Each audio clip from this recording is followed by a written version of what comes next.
This is a download from the Berkeley Art Museum and Pacific Film Archive. To find out more, visit bampfa.berkeley.edu.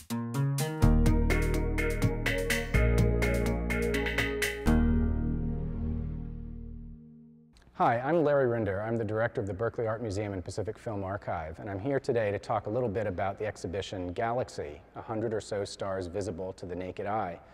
This is a show that I put together over the past few months, and it includes a wide variety of works selected from our permanent collection.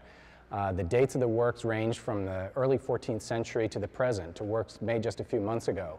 And the range of media is also very broad, from drawings and prints to sculpture, painting, photography, and even video. I've taken a rather unconventional approach to this exhibition, and I've grouped works not according to period or artist or medium, but rather by their affinity with one another. So I've combined works from different dates, different media, into small groups of works that seem to have something to say to each other. So we're going to take a small tour around the show now and look at a few of these groups and see what they have to say. So in the first gallery, I put together a group of works that share a quality of, I guess I could call it mysteriousness, and the works here have something to do with moments of origin or moments of ambiguity, of things that are coming into being or maybe disappearing from being. And there are three works here that are in different media and from different times that I think have a wonderful resonance with each other.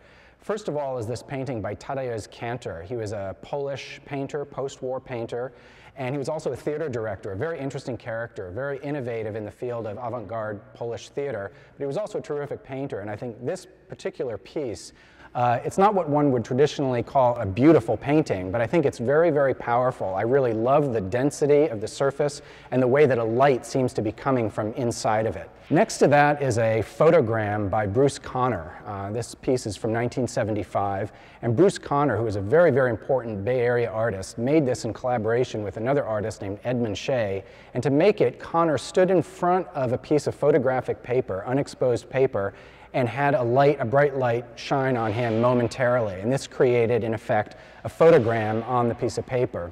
And you can see that it's really quite mysterious. He looks like an apparition, maybe some kind of angelic being, and sure enough, at the very bottom you can see there's this strange glowing triangle that suggests the kind of symbolic mysticism that Conner was very interested in. On the far right of these two pieces is a very recent work by Barry McGee, another San Francisco-based artist. This piece was done just last year in 2008. And it consists of a group of ink drawings that are really incredible for the fineness of their creation. If you look at it, you just can't believe they were actually done with pen and ink. And they're all inspired by a vision that Barry McGee had of a homeless person on Harrison Street in the Mission District. Not a supernatural vision, but he actually saw a man who was so striking. Barry couldn't get him out of his mind, maybe even dreamed about him, and proceeded to make a number of drawings based on this experience.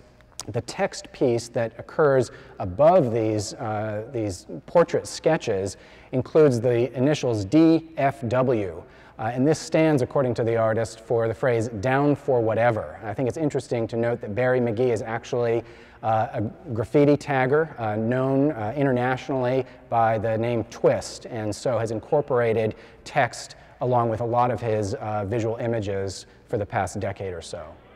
In the second gallery, one of the things I focused on was landscape. I wanted to give some sense of context for the world in which we live.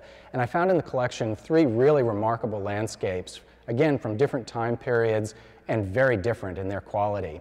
The first one I want to show you is this amazing landscape by James Ensor. He was a Belgian painter and made some of the most remarkable paintings of the late 19th and early 20th century. We happen to have three of his works in this exhibition, and this is certainly one of the strangest. It's called The Finding of Moses, and if you look carefully, you can see at the lower left the baby Moses in his little basket there, found by the side of the river. But instead of sort of the Egyptian type person you'd expect to be finding him, instead you see what looks like a Japanese or Chinese maiden of a very fantastical kind. You'll also notice alongside the river are various other dancing maidens, peacocks, and birds of indeterminate species. This is certainly one of the strangest paintings that I've ever seen in my life. Next to it is a very, very beautiful, very serene, very classical painting by Francis Millet. And this is a painting from 1660. And it is really a classic painting of the so-called neoclassical variety. And it's called that because of the references to antiquity. And you can see in this painting the evidence of ruins, probably of Roman or Greek origin, and a very, very peaceful landscape. You see some shepherds or perhaps herdsmen in the foreground, and in the background a quality of light of the sort of the setting sun in the clouds that used to be known as Italian light for the way that it evoked the quality of light in the Italian peninsula. Next to that is a painting from 1555 by a Chinese master of the Ming Dynasty by the name of Wen Jia. And this is an extraordinarily beautiful painting in exceptionally good condition for something that's half a millennium old.